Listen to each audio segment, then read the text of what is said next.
What's up, Internet? This is Zach, and this is going to be my as promised earlier in my walkthrough. This is the world video that I'm doing. With Caramel coming out in a couple months and it being the first world we've gotten for years, I decided to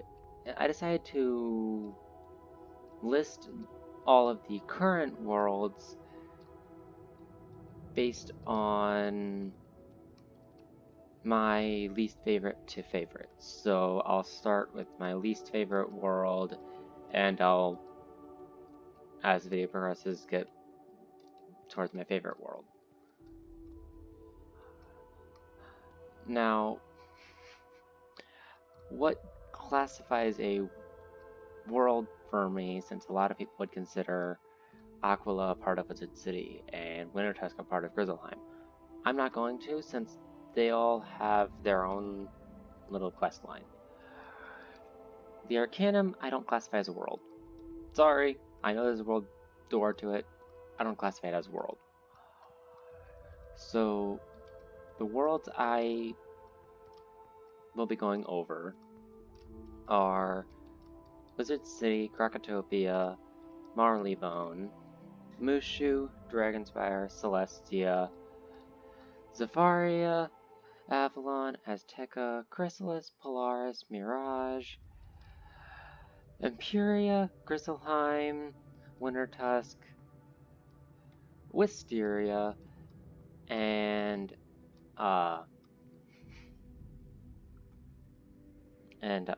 wow, Aquila. Why did that slip from my head? Whatever. My brain's all over the place today.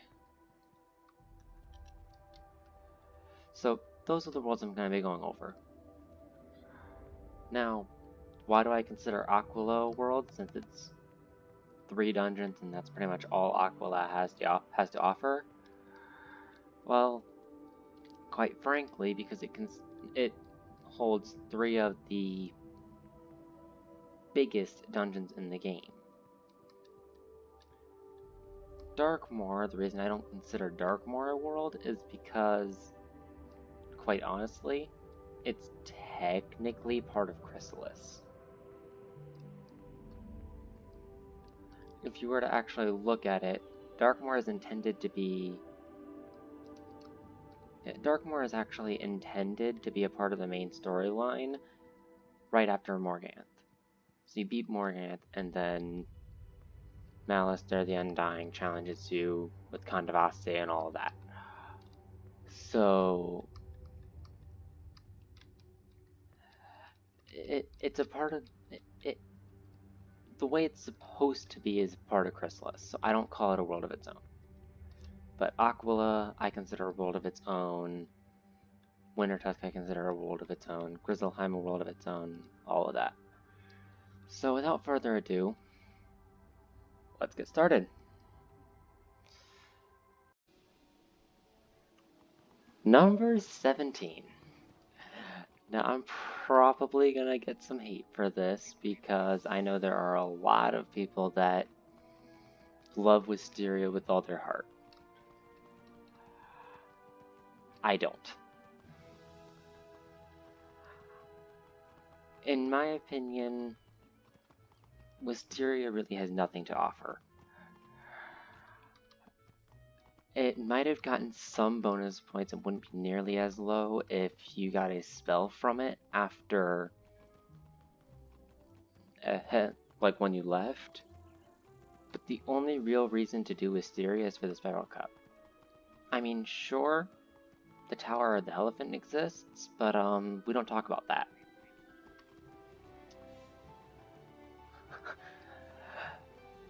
So really, Wisteria doesn't have anything to offer. At least from my point of view. So that's why it doesn't rank very high.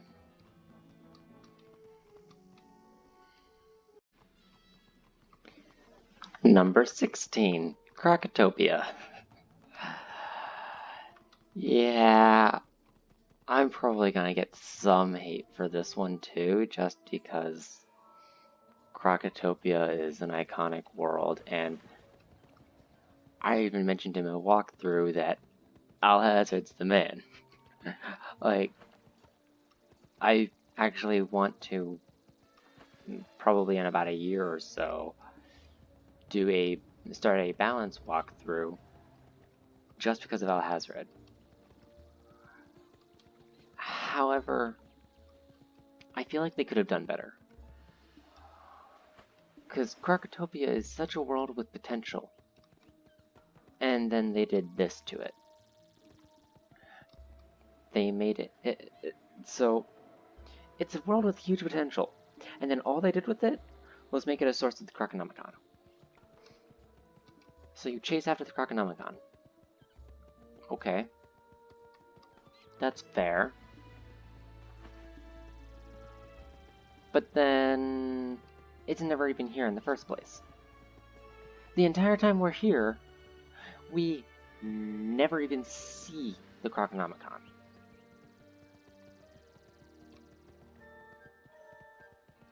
It's not... This world doesn't really do much for us.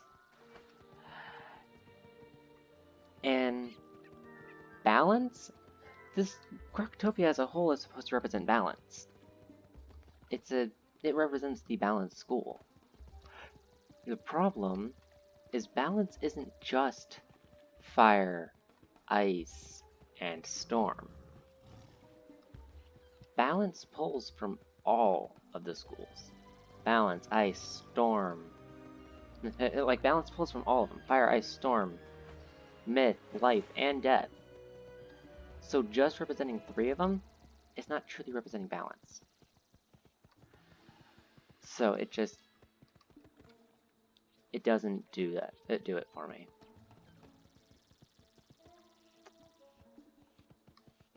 On to the next one.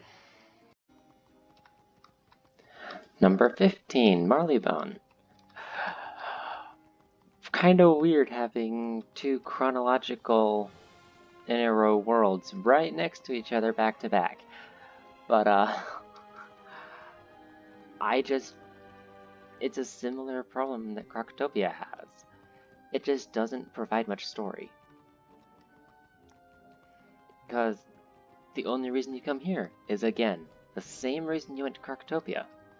You're trying to get the Croconomicon. And again, you never see it. Because they talk about it being in the sarcophagus, this, that, the other thing, blah, blah, blah, blah, blah. Where's the sarcophagus?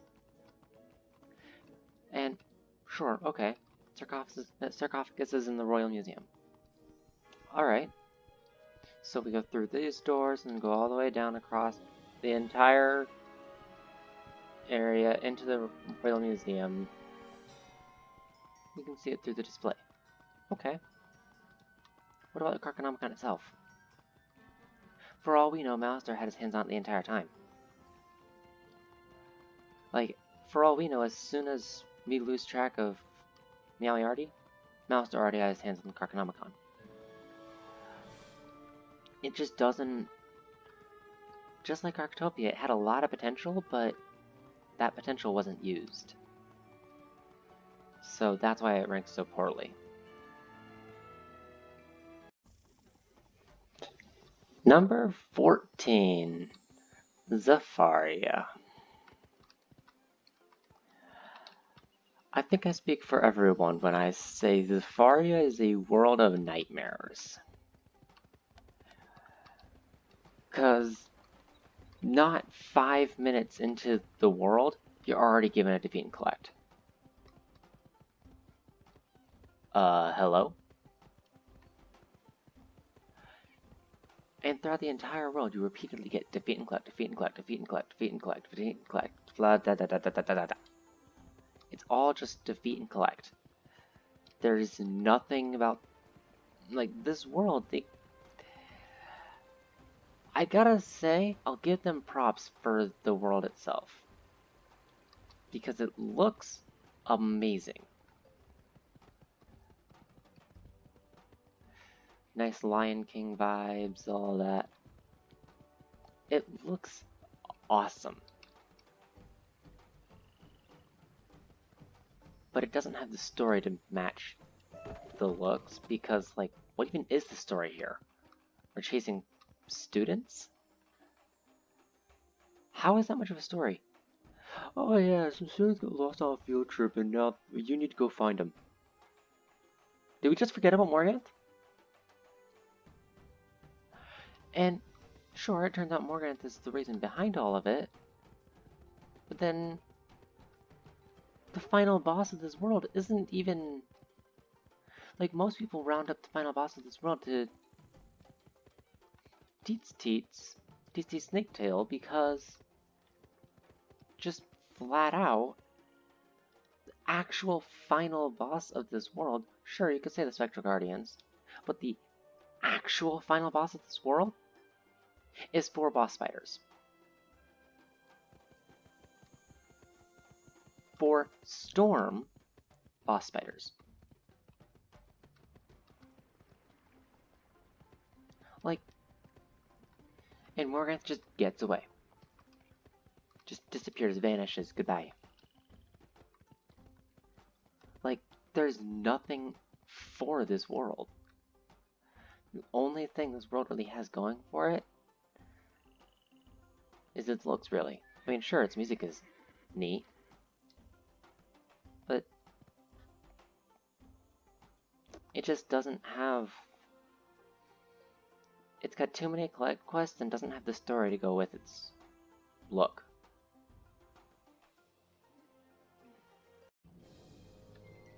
Number 13, Celestia. Now this is actually where my decision's starting to getting hard, because there's a huge gap in my like of worlds between Zephyria and Celestia. Because I'm not a fan of Zephyria at all, and it was at 14. Celestia's at 13, and I love this world. So there's a huge gap there. Which just goes to show that since 3 worlds are all that I can, well, 4 worlds, pardon, 4 worlds are all I can really say I hate in this game, that goes to say they do pretty darn good.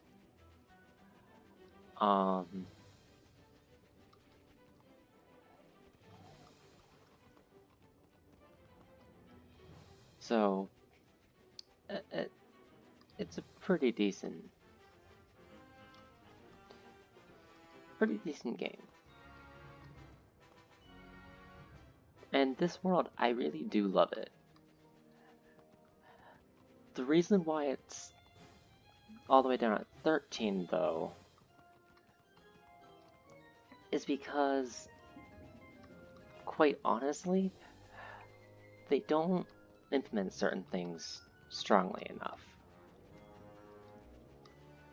They talk about the entire time you're learning the secrets of astral magic. Cool. And I love astral magic. Well, not in this obviously, but like, I use Epic all the time. My problem is I feel like they should teach you an astral spell for free. Kind of like what they did with shadow magic. I feel like they should teach you a spell. Like, for example, once you beat the, once you get the sun thing, they teach you giant or something like that.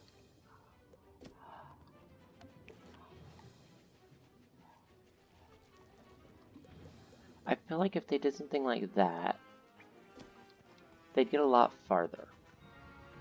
Like, take a spell, an astral spell that you'd usually leave this world with, which is, actually I think that's a little closer to monstrous, actually. So like monstrous. And they'll teach you that to you at the end. I feel like something like that would work. Once you finish the moon one, they teach you a moon spell. I'm not a fan of using polymorphs, but some people are. Once you beat the star one, they teach you a star spell, like, let's see. Well, I don't actually have any right now, but like, amplify. Like, amplify or fortify. Those would be awesome. So that's kind of where it falls for me. They just don't... They have a pretty good thing going, but they don't go far enough. So that's the only real problem I see with this world. But other than that, I love it. The graphics, the music, storyline, because it introduces you to Morganth. Distress Beacon is what brings you here, and you get introduced to Morganth. So it works perfectly fine as a first world of an arc. They just could have done a little more with the astro magic.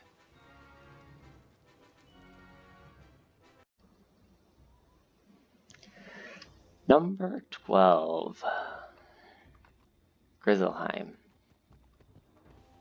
Don't get me wrong, Grizzleheim's a great world, and I love the storyline behind it. Going through a bunch of different areas, trying to get to problems distressing the different areas and all of that, and then you find out the covens behind it and you beat them in Ravenscar.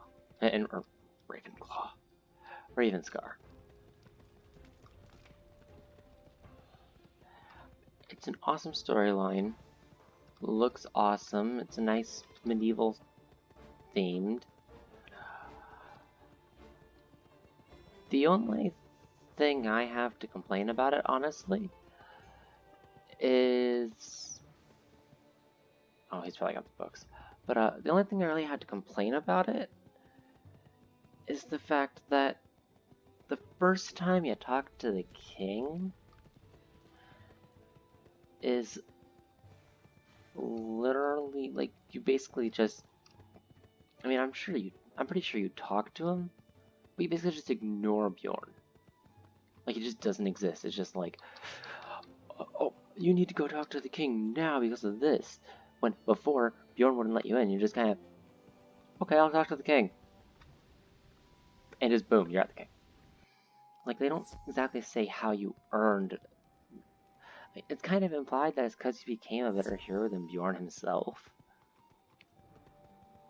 But aside from that, they don't really explain how you earned the right to talk to the king.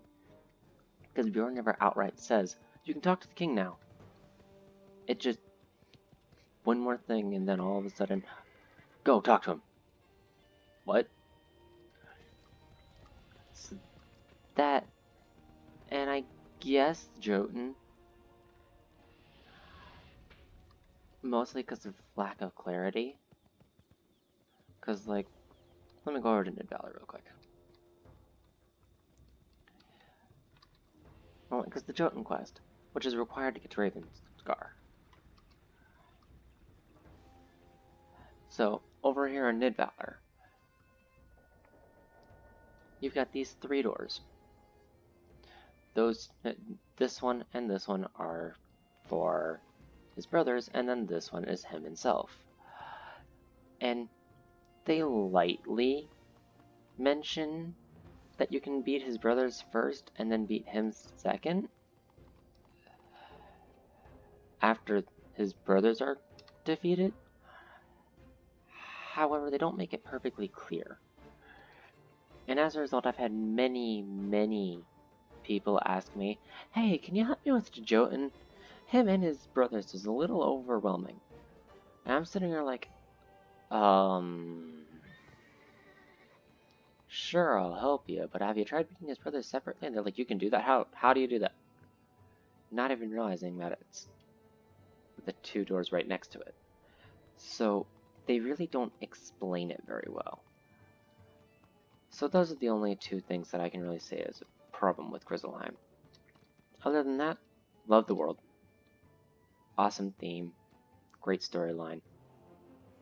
Turns out I did really good with it. Also, this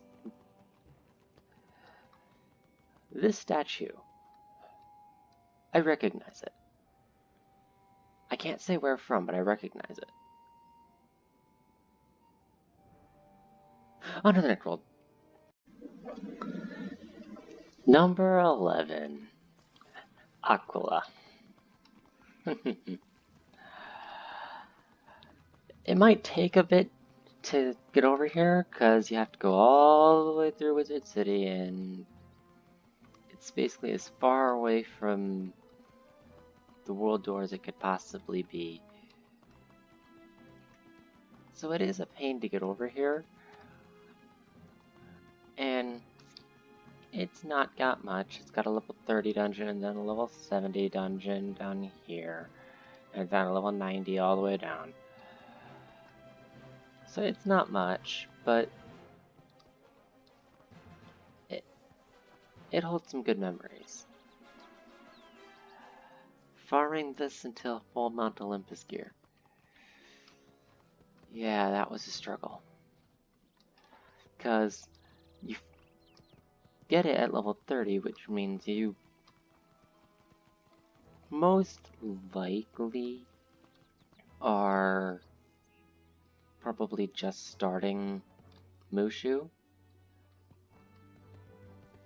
Okay. The first boss in Mushu has 1500.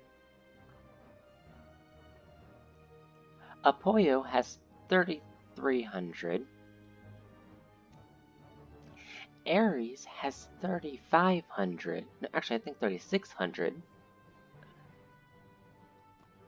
And Zeus has a whopping 4000. Obviously, at max level, that's really, really easy. Stupidly easy. But at level 30? Oh.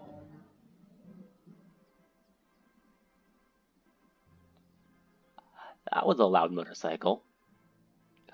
At level 30, this is a toughie. Like, you weren't soloing this. It wasn't gonna happen. Even the first Oni only has 2000 health. And at that point, you're probably level 32. So yeah, you weren't soloing this. But then again, it wasn't really designed for you to solo. And then you've got Atlantis. No one really farms it just because Waterworks gear is better and 10 levels before. And then Tartarus. I will say I haven't done Tartarus on this wizard. But only because I don't see a reason to farm Tartarus when you know you're going to be getting Darkmoor gear shortly after, and Darkmoor gear is vastly superior.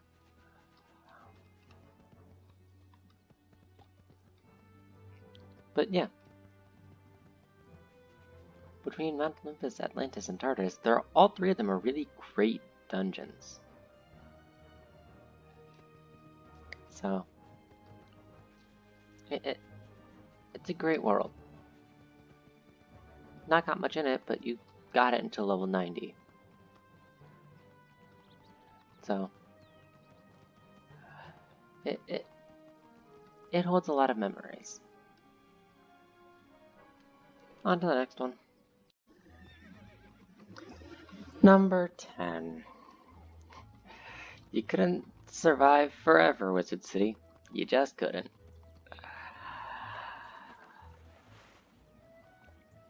Now, I have actually had people ask, why do I like Wizard City so much? Well, quite honestly, it's because it's an iconic world. It's a world that sticks with you. Like, you're always coming back here. Because you leave and then you come back at level. If you actually went to Crocotopia at the proper level, you come back for Crab Alley at level 15. You come back to Wizard City for Darkmoor. You come back to Wizard City for Catacombs. Like, you're always coming back to Wizard City. Even with the Arcanum, you're always going back to Wizard City. And honestly, Wizard City it's got a lot of old memories. Like, who can actually say that on their very, very, very first playthrough of the game, that they actually expected that the Death School was going to be behind the waterfall? Like, okay. I need to talk to her. Apparently I never talked to her after Sunken City. But, anyway. So, it's, just because of the fact it holds this, and then you come back to Nightside in Wizard City for this, it's an amazing world. The only reason it's level 10 and not higher up on my list is because it's a little stretched out. They've tried to take Wizard City's lore and actually give it a lore of its own. Which, I mean, they're starting to, from what I can tell, they've started changing what they're actually going to do with it, because the Catacombs is a completely new lore behind it that kind of explains the entire spiral as a whole based off of Wizard City lore. So the Catacombs kind of fixes that solution, but as of right now, everything that you've got that you come back to Wizard City for before that really just kind of,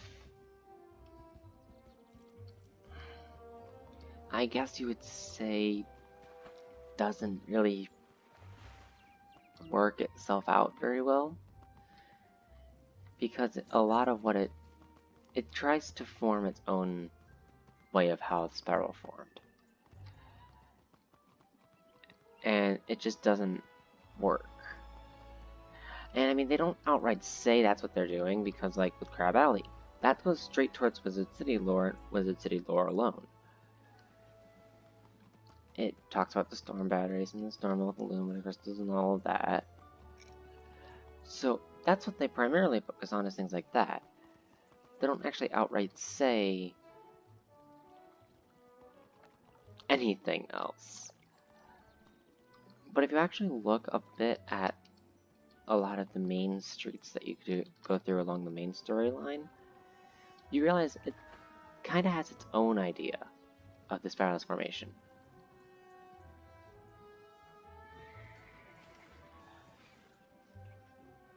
And it just kind of stretched itself out to the point it's kind of bland. But there's already a new with the Catacombs, and I like that. So that's why it's not horrifically down on my list. Anyway, on to the next world. Number 9, Mushu.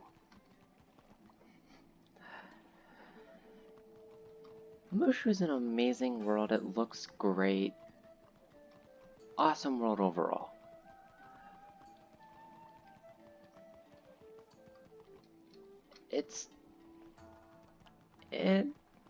The Onis and all that, they're great. There is one minor problem I have with it, but it doesn't really affect it much. And that is, they don't do anything with this world after. Just about every other world, there's something you can do with the world after it's done, aside from just straight up side quests. Well, almost every other world. But Mushu, once you're done, all you got is the side quests. There is no coming back to it. And I just don't... That's not something I would really consider a... I guess I wouldn't consider that a complete downside. It doesn't affect how much I like the world overall, but it does probably take it down another notch or two. Anyway, not much else I can say about it. Just amazing world, love how it looks, the music's interesting. Yeah, that's about it. Number 8. Dragonspire.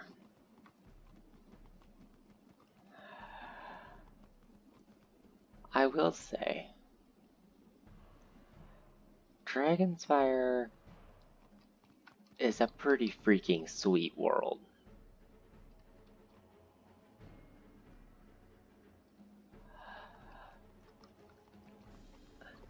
It's the world where you finally beat Malastare. It's sweet.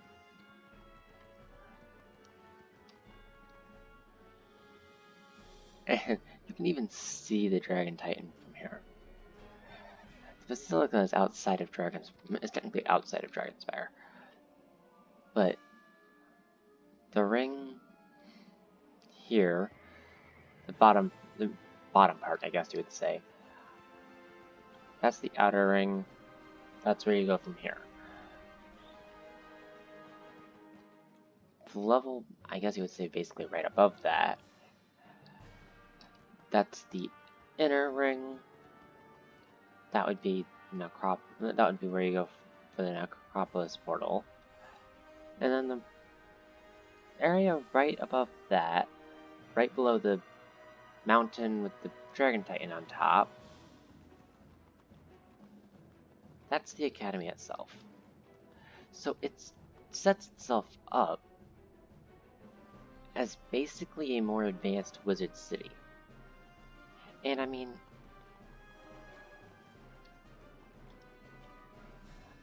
if you actually go into the world itself, you can tell it's definitely set up in a school-like, well, I guess not school, but city-like situation. It's just completely destroyed. And something that I actually find, I guess you'd say, interesting, and I'm not sure where I'd find it, I guess Plaza Conquest or whatever, but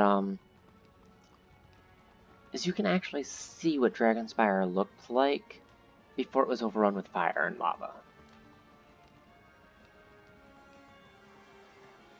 You can see what it looked like when it still had water.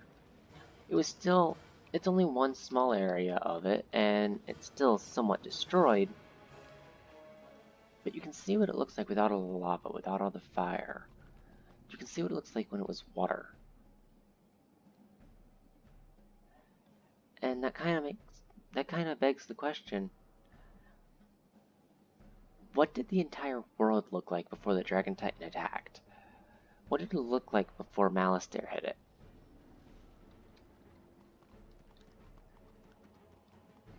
I don't really have any negatives about this world.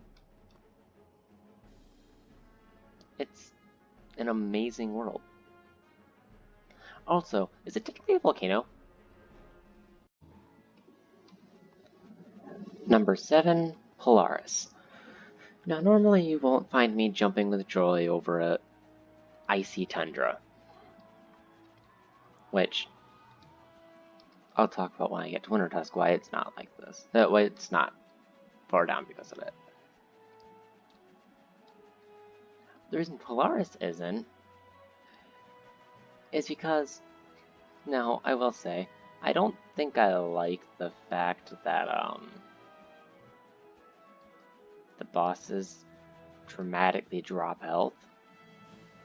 Like, you've got Chrysalis, and they're all 22,000 health or above, and all this, that, the other thing. Yay, they're powerful.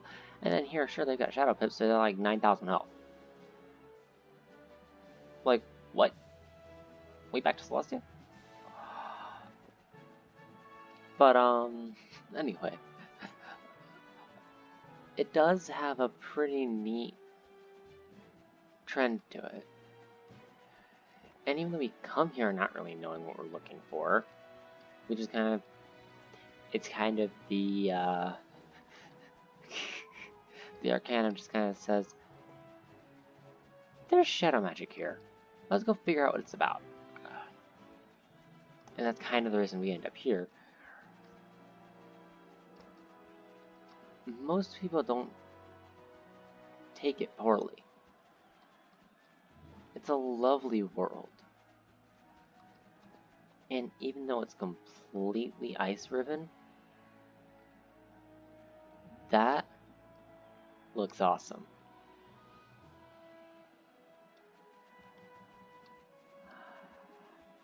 Like, they take a world that's frozen over, basically, and they actually give it a purpose. It's not just a, you'll freeze, it's cold.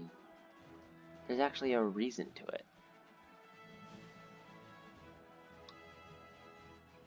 So there's not much negative I can really say about it. Anyway, on to the next one. Number 6. What do you know? Both of the ice worlds are right next to each other.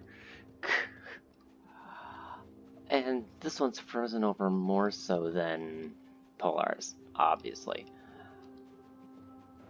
The reason I actually like it,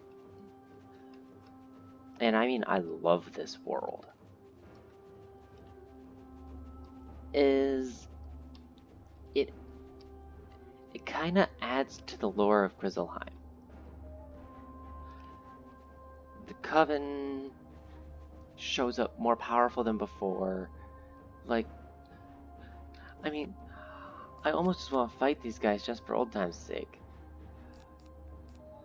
No, why not? I'm just gonna fight these guys just for old time's sake.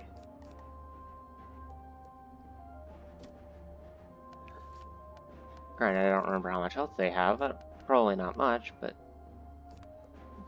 Why not? Let's just fight them. No, this is a truly incredible world. Like, just being here feels awesome. And Grandmother Raven in the background over there. I'll go over to her in a second. But like, the Coven comes back more powerful than before. These guys are obviously less powerful than the 4 bosses you fight at the end of... obviously less powerful than the 4 bosses at the end of Ravenscar. But, why I repeated myself? Anyway.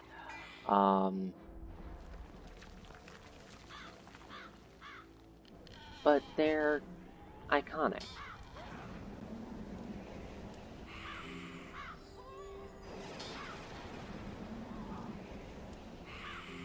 Realistically, you probably wouldn't use Scarecrow against them. Against these ones, considering I don't think you'd have Scarecrow at that point. It's a 58 spell.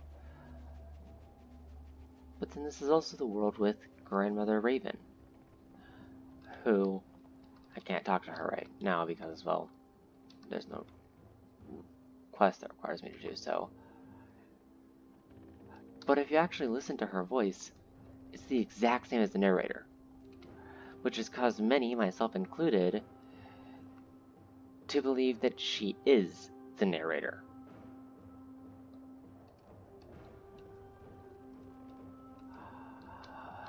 Which means you come here and literally meet the narrator. And she actually plays a role in the main storyline too. Because when you go to Polaris, because like,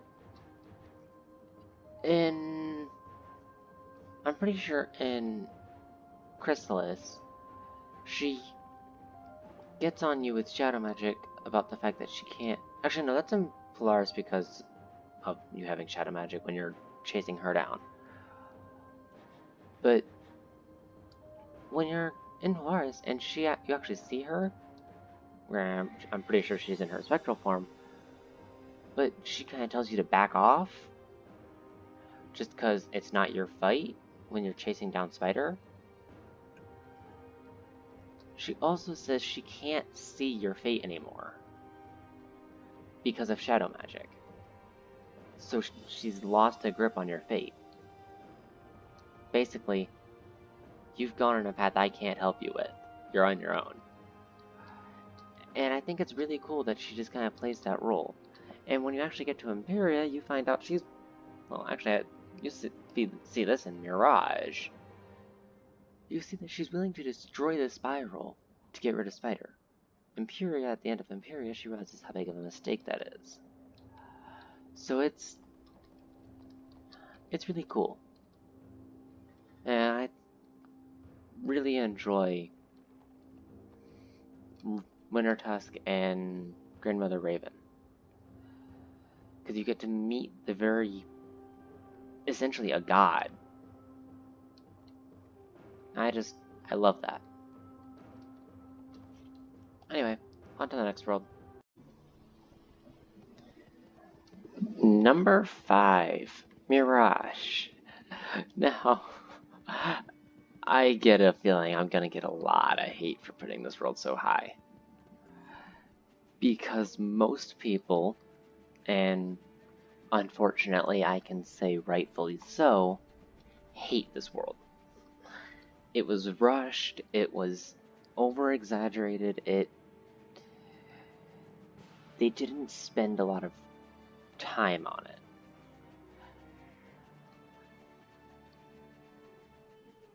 However, I personally love this world because even though its story is kind of sparse and split and broken apart, and it appears to be kind of pieced together in a rushful way, they didn't go over it.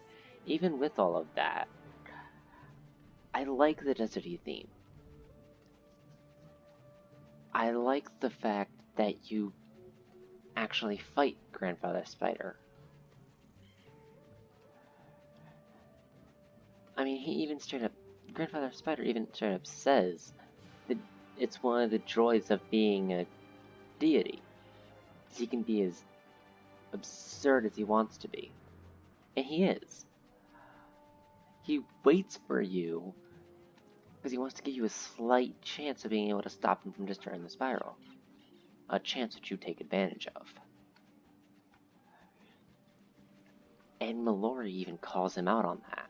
Like, you would really risk your grand scheme of things to wait on us? And he literally just straight up says, of course.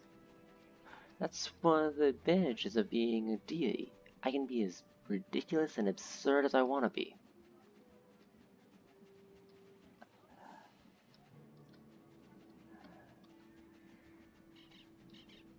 And then he laughs at you at how weak you are before you turn him into a weak old man. Who then absorbs Mallory's power. Yeah. That gets complicated. But, even with the bad storyline up to that point, I enjoy the world as a whole. But that's my take on it. On to the next one. Number 4. Imperia. No. This doesn't do it justice.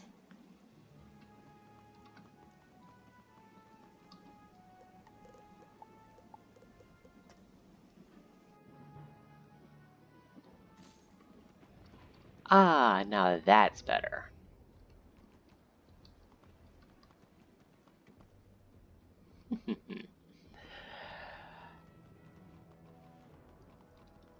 What can't I say about this world?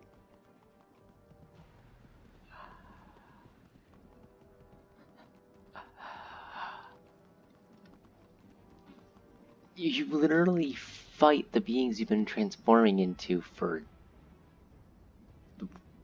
well, since Chrysalis. But you fight them as a physical being.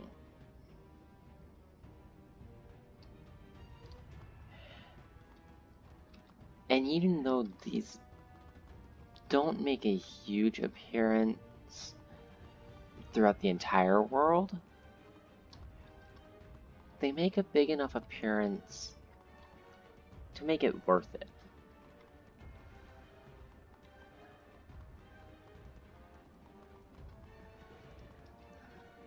And I just really like it as a whole. Although, I will say, I guess there is one thing I can question about it. Ooh, wood chest.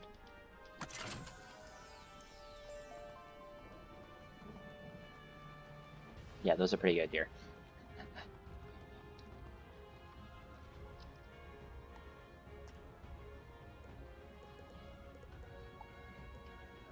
No. Oh, because I don't have access to it on this wizard. Duh, I haven't actually completed it yet. But, the husk. The final boss is a trident. The final boss currently in the game is a trident. An oversized utensil, essentially. You literally just fight this giant fork. Okay. But aside from that, this is an amazing world. And I love its dark theme.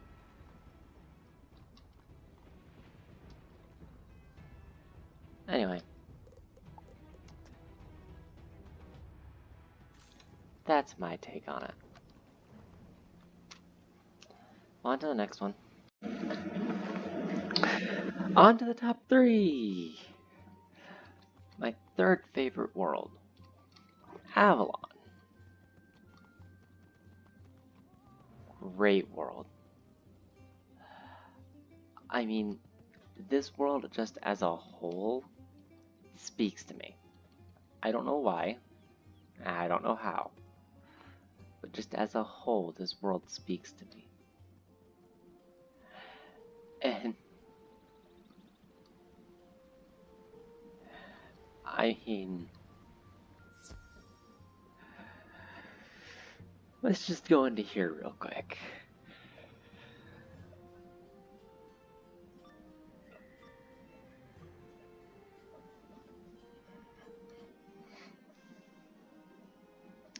Baneworm.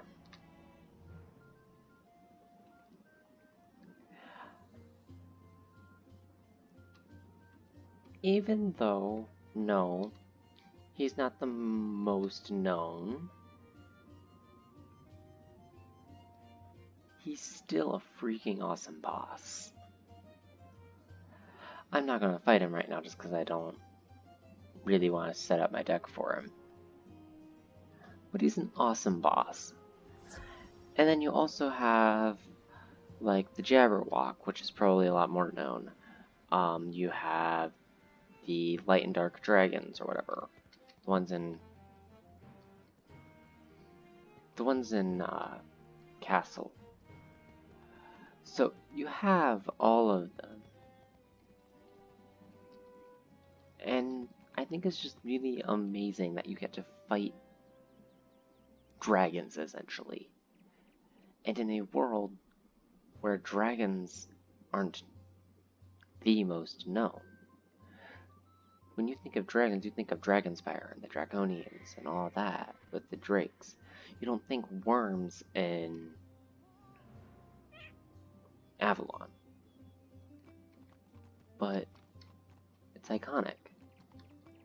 And they're one of the main bosses that you fight are the worms. Anyway.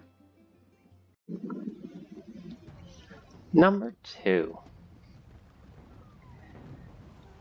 Azteca.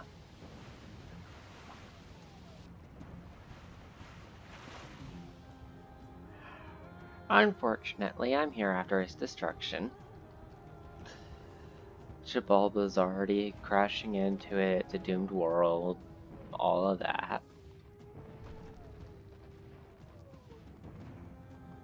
But I love this world.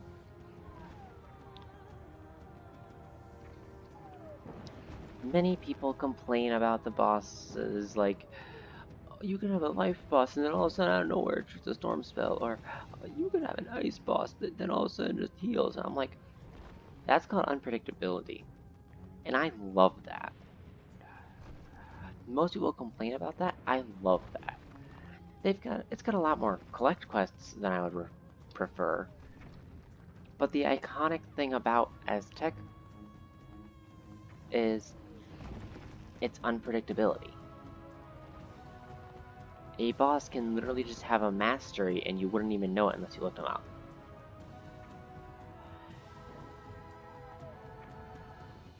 It's an incredible world.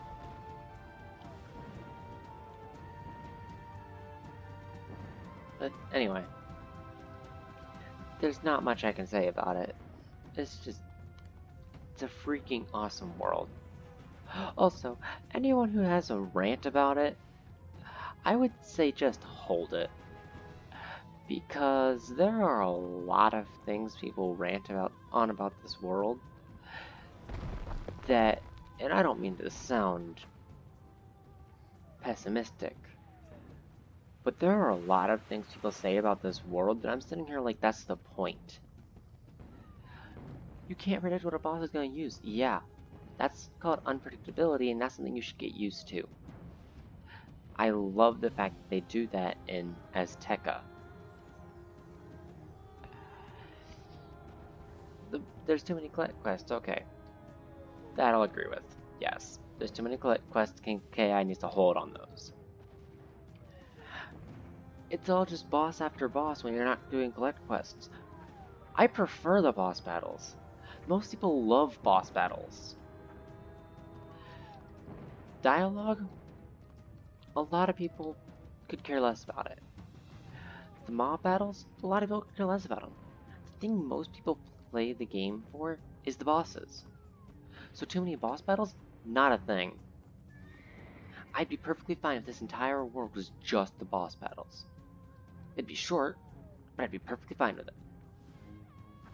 Which is the other thing. People complain about it being super long and just boss after boss. If you were to take out all the dialogue and all of mobs and all of that, this world would be like 20 quests long. That's it. It's not as many as you think.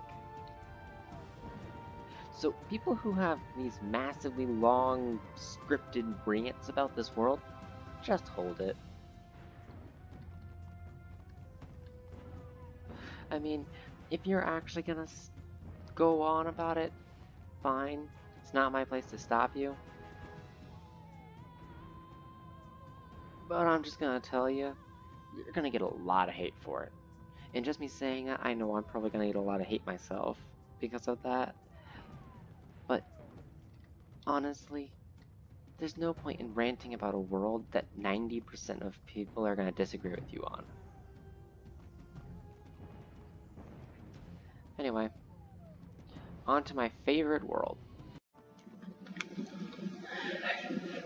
My favorite world currently in the game, Chrysalis. Who would have guessed? I totally haven't gone through every single other world in the game already. But yeah, I love Chrysalis.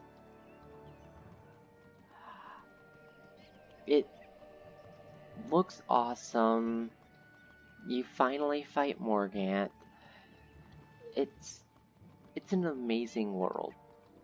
And to be honest, I like the fact that the entire thing is just corrupt with darkness when you originally come here, and then you brighten it up. The entire world is just lost, gone. More so than even Imperia when you get there.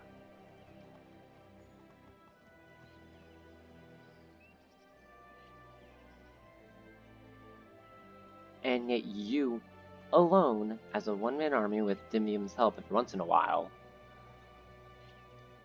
take the entire world back. I just find that awesome. Also, why do I have a... Oh, that's why. Okay. Anyway. So, yeah. And this graceful music, it doesn't start that way. I'm pretty sure. But, anyway. I don't know what to say about this world. It leaves me speechless. It's an amazing world, overall. Yeah. And Darkmoor is technically part of it.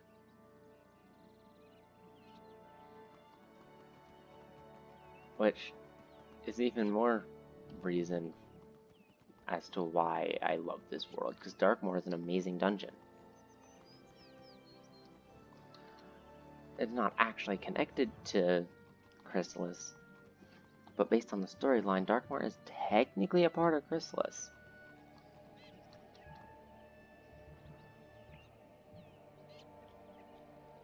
So, yeah. That's my world list.